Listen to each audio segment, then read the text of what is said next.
Doctor Kothej gastro liver care and GI endoscopy centre, सोलापुरातील अत्याधुनिक gastro उपचार केंद्र.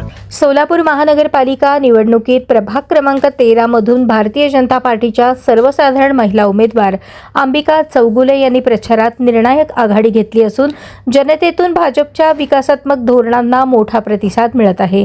देशाचे यशस्वी पंतप्रधान नरेंद्र मोदी आणि महाराष्ट्राचे विकासाभिमुख मुख्यमंत्री देवेंद्र फडणवीस यांच्या नेतृत्वाखाली राबवण्यात येणारी विकासाची स्पष्ट दिशा, पारदर्शक प्रशासन आणि लोककल्याणकारी योजना तळागाळापर्यंत पोहोचवण्याचा संकल्प त्यांनी मांडला आहे.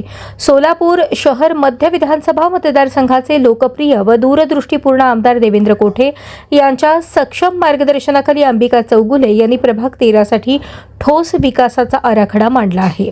रस्ते, ड्रेनेज, पाणीपुरवठा, स्वच्छता, महिला सक्षमीकरण, युवकांसाठी रोजगाराच्या संधी आणि नागरिकाभिमुख सुविधा या त्यांच्या प्राधान्यक्रमातील प्रमुख बाबी आहेत. डोअर टू डोअर प्रचारादरम्यान नागरिकांकडून मिळणारा उत्स्फूर्त प्रतिसाद पाहता भाजपच विकास करू शकतो या विश्वासाला बळ मिळत असून महिलांनी, युवकांनी आणि ज्येष्ठ नागरिकांनी उघडपणे भाजपच्या बाजूने कौल दिला आहे. केंद्र व राज्य सरकारच्या विकास योजनांचा थेट लाभ प्रभाग 13 पर्यंत पोहोचवण्यासाठी भाजपात सक्षम पर्याय असल्याचा मतदारांचा ठाम विश्वास निर्माण झाला आहे.